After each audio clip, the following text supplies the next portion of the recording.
કેમ છો બાળકો? મારી YouTube ચેનલ પર ફરીથી આપ સૌનું હાર્દિક સ્વાગત છે। આમનોંધનું ચેપ્ટર આપણું ચાલી રહ્યું છે। ગયા વિડિયોમાં આપણે 8મો દાખલો પૂર્ણ કર્યો। આજે આપણે 9મા દાખલા ઉપર જવાના છે। 9મા દાખલાની અંદર રમેશના ચોપડે આમનોંધ પૂછી છે। વર્ષ અને મહિનો આપણને કયો છે? તો 2014 એપ્રિલ। વ્યવહાર વાંચીએ આપણે। રોકડ ખરીદી 15,000। રોકડેથી ખરીદી કરી 15,000 ની। બાળકો રોકડ વ્યવહાર છે એટલે બે ખાતામાં એક ખાતું આપણને ખબર પડી ગઈ કે રોકડ વ્યવહાર હોવાથી રોકડનું ખાતું છે અને બીજું કયું છે? ખરીદ ખાતું। રોકડ અને ખરીદ બંને માલ મિલકતના ખાતા છે। માલ મિલકતનો નિયમ આવે તો ઉધાર, જાય તો જમા। રોકડ જાય છે, જાય તો જમા, એટલે ખરીદ ખાતું ઉધાર થશે। નોંધ લખીએ બાળકો, પહેલી તારીખ ખરીદ ખાતે ઉધાર તે રોકડ ખાતે રકમ આપી છે બાળકો આપણને 15,000।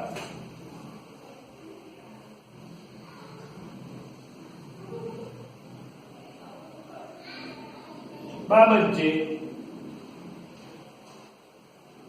રોકડેથી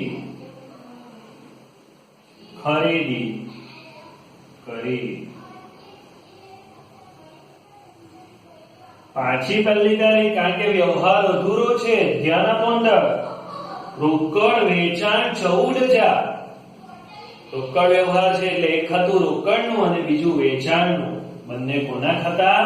માલ મિલકતના। એનો નિયમ આવે તો ઉધાર, જાય તો જમા। રોકડ આવે છે એટલે રોકડ ઉધાર અને માલ જાય છે વેચાણ જમા। આમનો લખીએ બાળકો, રોકડ ખાતે ઉધાર એ વેચાણ ખાતે રકમ આપી છે આપણને 14,000।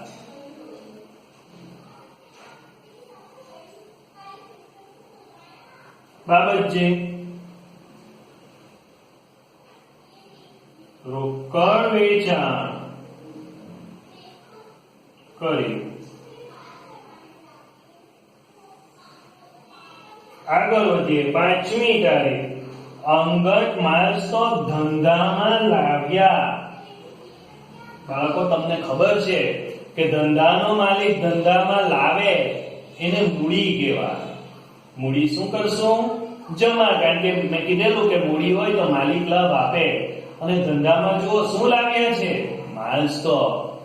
માલ સ્ટોક એ માલ મિલકતનું ખાતું છે, આવે છે ધંધામાં આવે તો ઉધાર। નામનો લખશું, માલ સ્ટોક ખાતે ઉધાર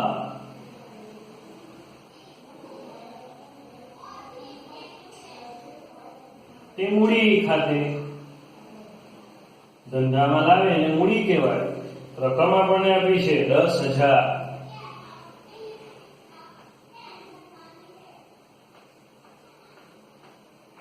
બાબત છે માલ સ્ટોક ધંધામાં લાવ્યા। આગળ વધીએ, 7મી તારીખ માલ હર્ષ પાસેથી ખરીદ્યો। વ્યક્તિનું નામ આપેલું છે, રોકડનો ઉલ્લેખ નથી, તેથી કયો વ્યવહાર? ઉધાર। અને તમને ખબર છે બાળકો, ઉધાર વ્યવહાર હોય તો એક ખાતું નામનું આવે, નામ છે હર્ષ। હર્ષ પાસેથી ખરીદ્યો, હર્ષ લાભ આપે છે એટલે હર્ષ જમા થશે અને ખરીદ ખાતું ઉધાર થશે। તો 7મો વ્યવહાર ખરીદ ખાતે ઉધાર એ હર્ષ ખાતે રકમ છે બાળકો 12,000.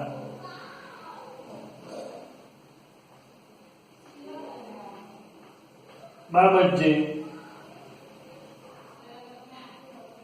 હર્ષ પાસેથી માલ ખરીદ્યો એના આગળ વધીએ 10મી તારીખ હર્ષ પાસેથી ખરીદેલ માલ પૈકી અડધા ભાગનો માલ પરત કર્યો. બાળકો આપણે હર્ષ પાસેથી માલ ખરીદ્યો, આપણને અડધો માલ નહીં ગમ્યો એટલે પરત કર્યો. યાદ કરો, ખરીદેલો માલ પાછો, ખરીદ પરત.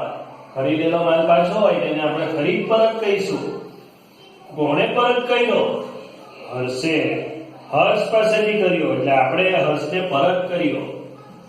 હર્ષ લાભ લે છે, લેનાર ખાતે ઉધાર, આપનાર ખાતે જમા, એટલે હર્ષ ઉધાર કરશું.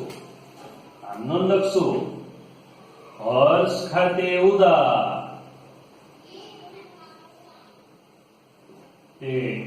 ખરીદ માલ પરત ખાતે. તમે એકલું ખરીદ પરત લખશો તો પણ ચાલશે. રકમ છે અડધી, 12,000 ના અડધા 6,000. બાબત છે હર્ષને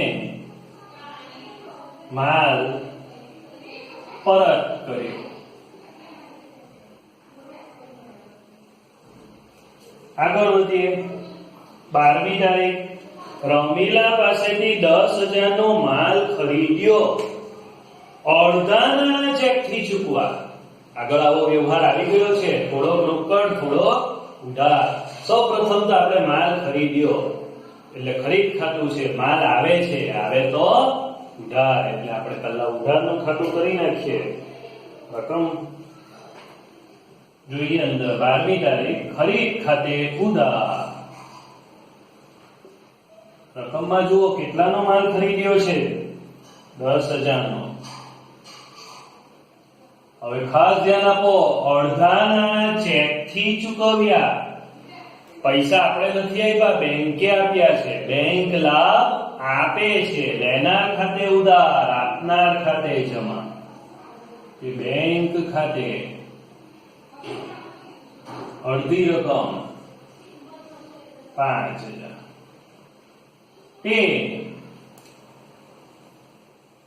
અડધો ઉધાર વ્યવહાર છે. ઉધાર વ્યવહાર હોય તો નામ હોય. નામ છે રમીલા. રમીલાએ આપણે હજુ પૈસા આપણે નથી આપ્યા એટલે રમીલા આપણને લાભ આપે છે. તે રમીલા ખાતે 5,000. બાબત છે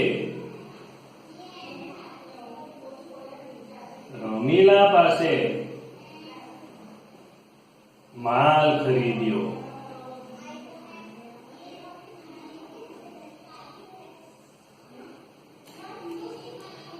બારમી પછી 15મી તારીખ રમીલા પાસેથી ખરીદેલ માલ પૈકી 30% નફો ચડાવી 10% વેપારી વટાવે મીતાને વેચ્યો. રકમ પછી નક્કી કરીએ બાળકો, પહેલા આમનો નક્કી કરશું. મીતાને માલ વેચ્યો, ઉધાર વ્યવહાર છે એટલે એક ખાતું નામનું આવશે. મીતાને વેચ્યો એટલે એક મીતાનું ખાતું. મીતા લાભ લે છે, લેનાર ઉધાર થાય તો મીતા ખાતે ઉધાર. તે વેચાણ ખાતે.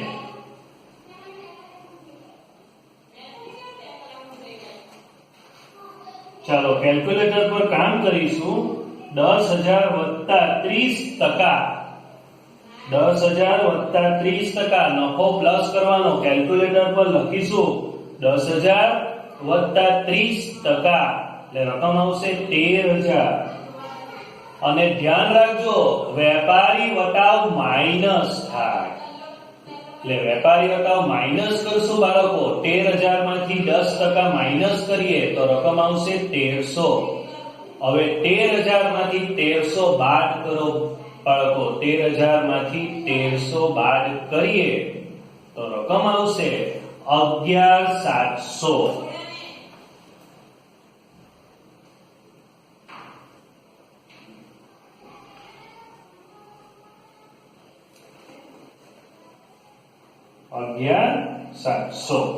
બરાબર છે.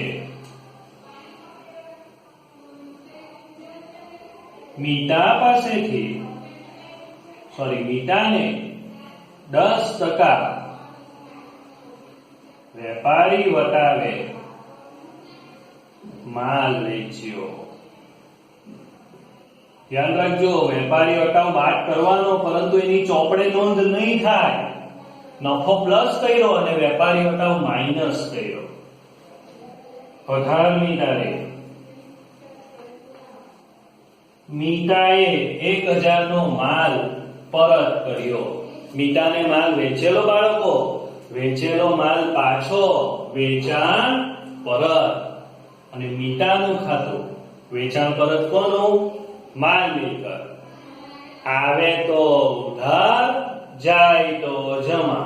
માલ આવે છે, આવે તો ઉધાર. આમનું લખશું, વેચાણ માલ પરત ખાતે ઉધાર 1,000 તે મીતા ખાતે 1,000. મીતા લાભ આપે છે, બાબત છે.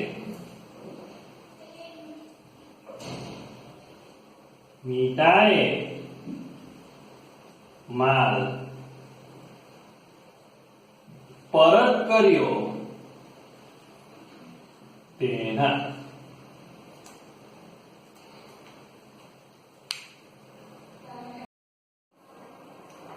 20મો વ્યવહાર જોઈએ બાળકો. હવે આપણે 20મા વ્યવહારની રકમ વાંચીશું. કલ્પનાને 20,000 નો માલ 10% વેપારી વટાવ અને 5% રોકડ વટાવે વેચ્યો. પહેલી વાત તો બાળકો એ ધ્યાનમાં રાખજો કે રોકડ વટાવ વ્યવહાર રોકડ હોય તો જ ગણાય. આ ઉધાર વ્યવહાર છે. ઉધાર વ્યવહાર હોય તો આપણે રોકડ વટાવ જોવાનો પણ નહીં કે અંદર છે. એનો મતલબ આ દાખલામાં આપણે માત્ર અને માત્ર વેપારી વટાવ ધ્યાનમાં લઈશું. તો પહેલા કેલ્ક્યુલેટર પર કરીશું. 20,000 માઇનસ 10%, તો આપણી રકમ આવશે 18,000. હવે કલ્પનાને માલ વેચ્યો, ઉધાર વ્યવહાર છે. બે ખાતા અંદરથી શોધીએ. એક કલ્પનાનું ખાતું અને બીજું વેચાણનું ખાતું. તો ધ્યાન રાખજો, કલ્પના વ્યક્તિનું ખાતું છે અને વેચાણ માલ મિલકતનું ખાતું છે. માલ મિલકતનો નિયમ આવે તો ઉધાર, જાય તો જમા. માલ જાય છે તેથી વેચાણ ખાતું જમા થશે. કલ્પના લાભ લે છે તો આમ નોંધ થશે. કલ્પના ખાતે ઉધાર ને વેચાણ ખાતે. આગળ 22મી તારીખ ખૂબ અગત્યના 22 અને 25. 22મો જોઈએ. આગમાં 2,000 નો માલ બળી ગયો. સૌ પ્રથમ ધ્યાન રાખજો, આગળ શીખવાડ્યું છે તમને કે માલની જાવક હોય તો એ ખરીદ ખાતું કહેવાય. માલ વેચીએ તો વેચાણ ખાતું, પરંતુ માલ આગમાં બળી જાય, માલ વરસાદમાં પલળી જાય, માલ ધર્માદામાં આપવામાં આવે તો એ ખરીદ ખાતું આવે. એ આપણે આગળ જોઈ ગયા છે. તો 2,000 નો માલ આગમાં આપણો બળી ગયો. વીમા કંપનીએ 1,000 નો દાવો મંજૂર કર્યો. આનો મતલબ એ થાય કે આપણો માલ આગમાં 2,000 નો બળી ગયો અને વીમા કંપની આપણને એમાંથી 1,000 આપવાની છે.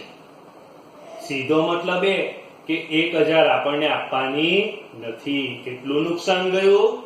1,000 નું. એનો મતલબ માલ જાય છે એટલે ખરીદ ખાતું જમા થશે 2,000 થી. આપણે વીમા કંપની પાસેથી લેવાના કેટલા છે? 1,000. અત્યારે આપણને પૈસા આપતી નથી, પરંતુ ભવિષ્યમાં આપશે એટલે અત્યારે વીમા કંપની લાભ લે છે. તો વીમા કંપની ખાતે ઉધાર 1000, આગથી થયેલ નુકસાન ખાતે ઉધાર 1000. આગથી થયેલ નુકસાન ઉપજ ખર્ચનું ખાતું છે. ખર્ચ કે નુકસાન ઉધાર, આવક કે ઉપજ જમા. એટલે આગથી થયેલ નુકસાન ઉધાર કરશું અને ખરીદ ખાતું જમા કરશું.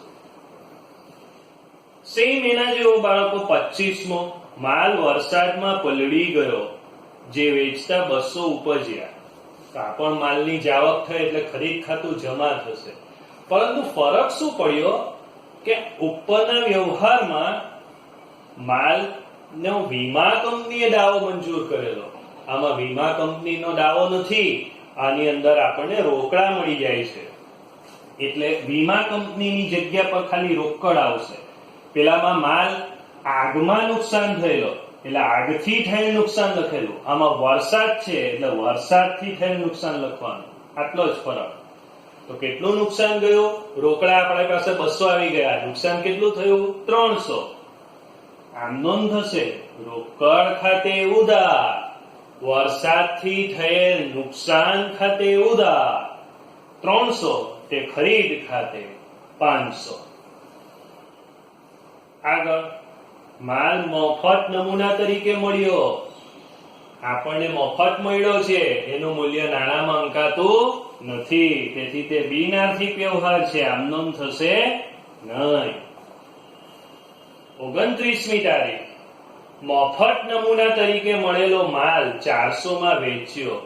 અમે પહેલા કીધેલું કે આપણને મફત મળે બિનઆર્થિક, પરંતુ આપણે જે મફત મળ્યો એ હવે આપણે વેચ્યો, એનું મૂલ્ય નાણાંમાં આંકી શકાય છે. રોકડ આવે છે એટલે રોકડ ઉધાર અને વેચાણ જમા. રોકડ ખાતે ઉધાર, તે વેચાણ ખાતે 400. બાબત જે માલ વેચ્યો તેના. 30મું ધ્યાન રાખજો, મોસ્ટ આઈએમપી છે. 30મો ખાસ ધ્યાન રાખજો. 30મો, 1000 ની મૂળ કિંમતના માલના બદલામાં 1500 નો મોબાઈલ ખરીદ્યો. આ વિનિમયનો વ્યવહાર છે. ધ્યાન રાખજો, આપણી પાસેથી માલ કેટલો ગયો? 1000 નો. આપણી પાસેથી જે માલ જાય તેની નોંધ કરવાની, અને એ માલની જાવક હોવાથી તમને ખબર છે ખરીદ ખાતું આવશે. અને આપણી પાસે મોબાઈલ આવે છે, મોબાઈલના બદલામાં મૂળ કિંમતના માલના બદલામાં મોબાઈલ ખરીદ્યો. મોબાઈલ આવે છે, આવે તો ઉધાર. મોબાઈલ ખાતે ઉધાર, તે ખરીદ ખાતે. પરંતુ રકમ બાળકો આપણે 1000 ની લખીશું, કારણ કે માલ તો આપણે 1000 નો જ આપ્યો છે, એટલા માટે. કુલ સરવાળો કરીશું 1,01,600. તો ખાસ ધ્યાન રાખજો, આ ટાઈપના વ્યવહારો 22-25 નો બરાબર અભ્યાસ કરજો. આ મફત મળેલો માલ વેચ્યો તે પણ જોજો, અને આ વ્યવહારને પણ માઇન્ડમાં બરાબર સેટઅપ રાખજો કે મોબાઈલ ભલે 1500 નો છે, આપણે માલ 1000 નો જ આપ્યો છે, તેથી 1000 ની નોંધ થશે.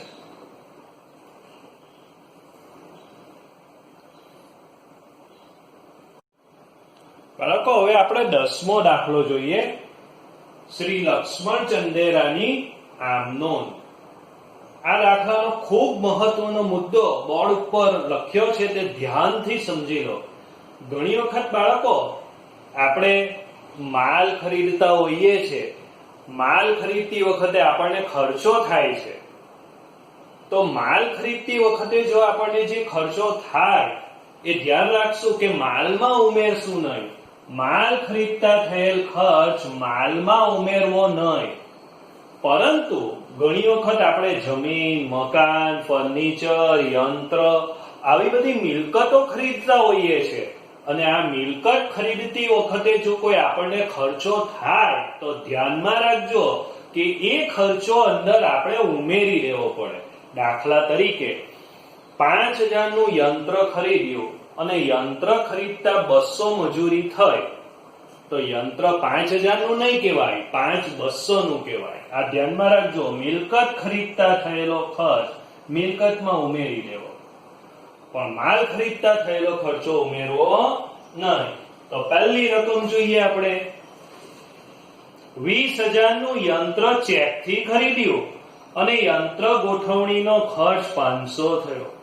એનો મતલબ બાળકો યંત્ર આપણું 20,000 નું નહીં કહેવાય, પરંતુ 20,500 નું કહેવાશે. તો યંત્રનું ખાતું છે, યંત્ર આપણે ખરીદ્યું, યંત્ર આવે છે, આવે તો ઉધાર. તો આમનો લખશું યંત્ર ખાતે ઉધાર 20,500. તે ધ્યાન રાખજો, ચેક થી આપણે 20,000 આપ્યા છે, તે બેંક ખાતે 20,000 બેંક લાભ આપે છે, પણ બાળકો પૂરેપૂરી રકમનો નથી આપતો, 20,000 નો જ આપે છે. યંત્ર ગોઠવણીના 500 રોકડા ચૂકવ્યા, રોકડા જાય છે, જાય તો જમા, તે રોકડ ખાતે 500. બાબત છે યંત્ર ખરીદ્યું તેના. આગળ વધીએ. બીજી તારીખ 3,000 નું ફર્નિચર કાવેરી ફર્નિચર માર્ટમાંથી ખરીદ્યું. ફર્નિચર બાળકો મિલકત છે. લારી ભાડાના 50 રોકડા ચૂકવ્યા. તો ફર્નિચર આપણું 3,000 નું નહીં કહેવાય, 3,050 નું કહેવાય. ફર્નિચર ખરીદ્યું, ફર્નિચર આવે છે, આવે તો ઉધાર. આમનો લખશું ફર્નિચર ખાતે ઉધાર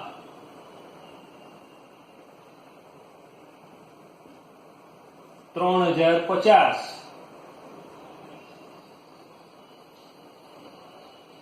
કાવેરીમાંથી ફર્નિચર માર્ટમાંથી ખરીદ્યું, ઉધાર વ્યવહાર છે. ઉધાર વ્યવહાર હોય તો નામ આવે, નામ છે કાવેરી ફર્નિચર માર્ટ.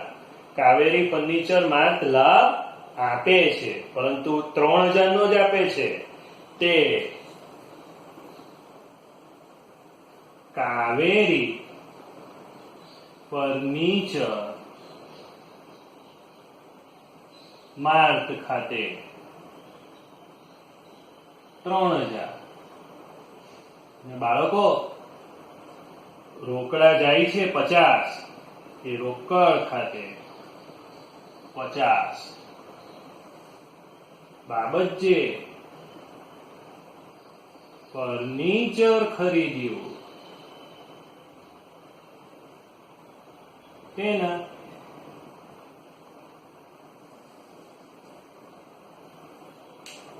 આગળ વાંચીએ.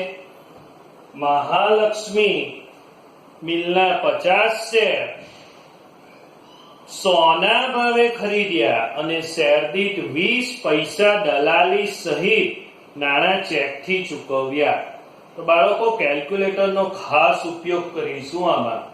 સૌપ્રથમ તમે કેલ્ક્યુલેટર લો અને એમાં 50 શેર ગુણ્યા 100 સોના ભાવે ખરીદ્યા, એટલે 50 ગુણ્યા આપણે 100 કરીએ તો રકમ આવશે 5,000. પરંતુ શેર દીઠ 20 પૈસા દલાલી સહિતના છે. એનો મતલબ આપણે કેલ્ક્યુલેટર પર 50 ગુણ્યા 100.20 કરીશું, કારણ કે 20 પૈસા દલાલી અંદર ઉમેરવાની છે. તો કેલ્ક્યુલેટર પર કરીશું 50 ગુણ્યા 100.20, તો રકમ આવશે 5,010. મહાલક્ષ્મી મિલના શેર એ મિલકત કહેવાય, એ આપણે ખરીદ્યા, શેર આવે છે, આવે તો ઉધાર. લાભનો લખીશું મહાલક્ષ્મી મિલના શેર ખાતે ઉધાર 5,010. એક વખત કેલ્સી પર પાછા કરી લેજો, જેથી તમને અંદાજ આવી જાય કે 50 ગુણ્યા 100.20 ચેકથી ચૂકવ્યા છે, બેંક લાભ આપે છે કે બેંક ખાતે 5010 બાબતજે શેર ખરીદ્યા તેના ફરીથી ધ્યાન રાખજો 5000 ના ફર્નિચરના બદલામાં 4000 નો માલ આપ્યો. ધ્યાન રાખજો, હમણાં જ આની આગળના દાખલામાં જ કીધેલું કે જેટલાનો માલ આપે એટલાની નોંધ કરવાની, એટલે 4000 ની નોંધ કરીશું. ફર્નિચર આવે છે, આવે તો ઉધાર, એટલે આમ નોંધ લખશું. ફર્નિચર ખાતે ઉધાર. માલની જાવક થઈ તે ખરીદ ખાતે રકમ 4000 લખીશું.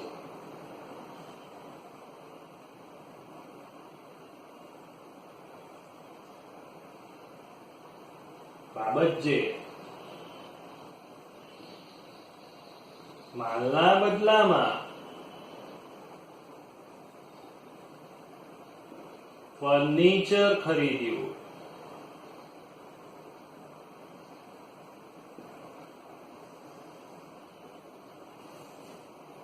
પાંચમી તારીખ 6000 નું જૂનું યંત્ર 5000 માં વેચ્યું. 6000 નું જૂનું યંત્ર કેટલામાં વેચ્યું? 5000 માં. ધ્યાન રાખજો, યંત્ર 6000 નું હતું અને 5000 માં વેચી દીધું. રોકડ આવે છે, આવે તો ઉધાર. તો સૌ પ્રથમ તો રોકડ ખાતે ઉધાર 5000. બાળકો, યંત્ર 6000 નું વેચી દીધું, 1000 નથી આવતા, નુકસાન ગયું. ખર્ચ કે નુકસાન? ઉધાર. એટલે યંત્ર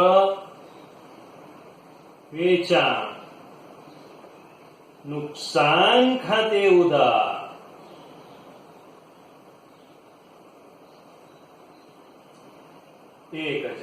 યંત્ર જાય છે, જાય તો જમા, તે યંત્ર ખાતે, યંત્ર વેચી દીધું 6000. બાબતજે યંત્ર વેચ્યું તેના. આગળનો વ્યવહાર જોઈએ.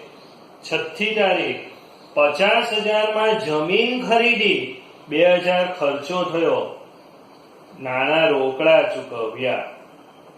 મિલકત ખરીદતા જે ખર્ચો થાય મિલકતમાં ઉમેરી દેવાનો, એટલે જમીન 50000 ની નહીં કહેવાય, પરંતુ 52000 ની કહેવાય.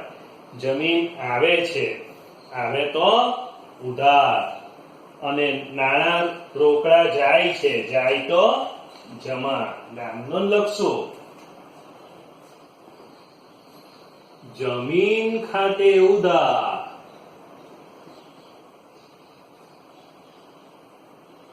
50 ને 2 52000 ખર્ચો અંદર ઉમેરી દેશું. રોકડ ખાતે 52000. બાબત છે જમીન ખરીદી તેના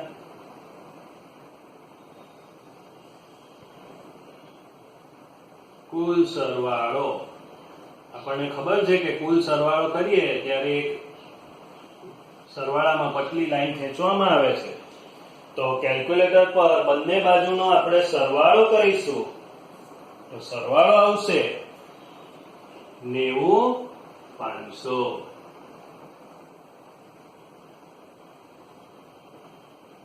આ તમે દાખલાઓ કરતા રહેજો અને ઉદાહરણના દાખલાઓ પણ તમે એને લગતા ગણતા રહેજો. અને જે પણ કઈ પ્રોબ્લેમ હોય એ તમે મને વોટ્સએપ પણ કરી શકશો. વળી પાછા નવા વિડીયો સાથે મળીશું. અસ્તુ.